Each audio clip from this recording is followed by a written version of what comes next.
Navy is 2-4 overall, 1-2 in the American Athletic Conference. Midshipmen played against Temple last week. Temple won the game 24-17.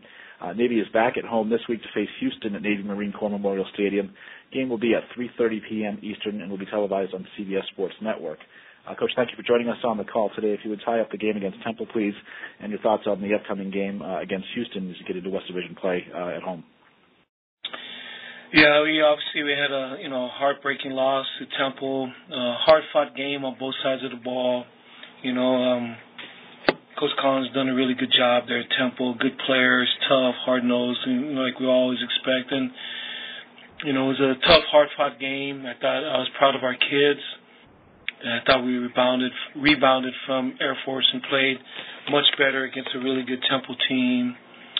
We had an unfortunate call late in the game that I think affected the game. And I feel good just from the standpoint that I feel like our league's addressed it. And so I'm at peace with everything, with all of that. So I'm grateful that the league's addressed it. And, we got to press forward to move on. There's no time to wallow in our misery or feel sorry for ourselves. We got another really good team coming in Houston. So it's going to, Major's done a really good job there.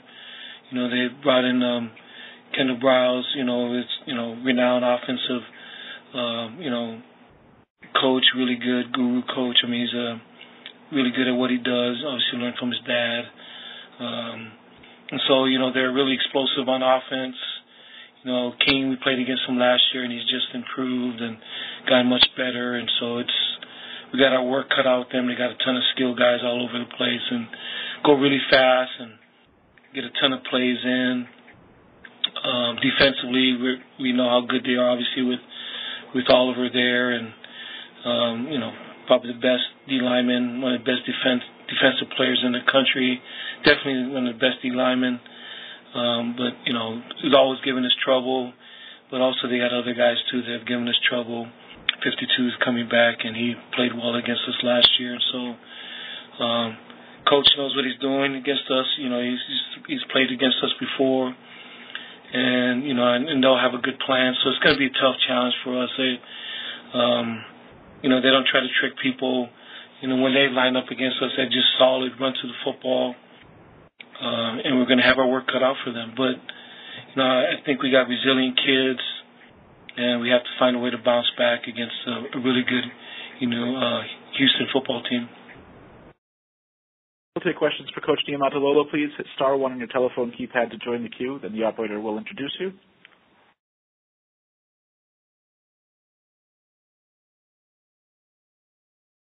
Our first question is from Justin Mears with SB Nation. Please go ahead. Hey, Coach. Good morning. How are you? Good. How you doing? Morning. I'm doing well. So I'm doing a piece kind of in response to some critics about, joining the AAC and where you guys stand now, and looking at this 4-game stretch. And, I think the teams are like 24-1 combined in the next 4 games. And I was just wanting to get your thoughts on kind of, I don't know what your rallying cry is, but I would imagine to the players you're saying, like, hey, this is why, this was a part of our recruiting pitch and sell to you, was we get to play games against this top-notch competition, and this is exactly where we want to be. And if you had, I know you've said before you don't want to address the AAC joining critics, but if you could kind of speak to maybe how you're approaching and thinking about this next month stretch and what that means to the team. I don't think about the next month stretch. I don't even think about the past games. You got to get ready for Houston. It's what you do in this profession. I know people kind of chuckle at Coach Belichick and, we're on to Cincinnati or on to Cleveland or whatever, but that's really how you have to do. I mean, sports writers like to write in stretches and, this game stretch or this streak. And coaching, you can't look that way. You always got to press forward. So our rally cry is we better get ready. We better get ready for a really good Houston team. And then the only time you look at, the body of your work is at the end of the season. But right now, you got to press forward. You look at things, obviously, your stats and, things you can improve on and, certain percentage of different things. I mean, you always look, you got your numbers for critical analysis. But, our approach really is just continue to improve, keep coaching better, keep, keep building our guys up, and just keep fighting, keep swinging away, man. And is there a part of this that is like this is where we want to be? We want to be playing the toughest teams we can play week in and week out. And I'm not going to say that in the past that we maybe peaked as an independent, but you kind of want the next challenge, right? In this profession, and especially at the school that you coach at, that's a big part of this. I think we've always wanted that. At the highest level, but we got tough kids. They've come here to be challenged academically at the highest level. We got different kids than most. We're not just trying to stay eligible or taking Mickey Mouse courses to meet the NCAA requirements so you can play football. Our kids, as you know, here, they're, school's tough, so you're going to be challenged every day in the classroom. And if you don't bring it every day in the classroom, you're going to flunk.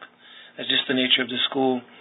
And I don't have a problem with doing that in football either. You got to bring it every week. You can, I guess, try to pad your stats or whatever, but I don't know. We're into competing, and we got a really good Houston team, and I guess that's just been our approach. I don't really look at it that way, but it's okay. Everybody has their opinion, and it's okay to have your opinion. I don't have any problem with that. It's great about our country, but my only opinion right now, we better get ready for Houston. We're going to get the crap beat out of us, and that's the approach that we have. All right. Thanks, Coach. Good luck this weekend. Yeah, thank you. Good talking to you. Yep. Our next question is from Bill Wagner with Baltimore Sun Media Group. Please go ahead. Good morning, Kenny. So, Wags. Where would you say you are with the quarterback situation? I spoke to Ivan, and he said you'd probably talk about it today and come up with a plan, and I'm guessing that the slot back situation impacts the quarterback situation, since obviously you mentioned on Saturday the main reason you moved Malcolm there was because you were so thin at slot. Just kind of tell me your thoughts as you approach the beginning of the week. We're still going to look at it. We're still early, Wags. So guys are still coming off treatment and trying to recover. And I think a big part of it is just kind of see where we are at health-wise, before we can determine that.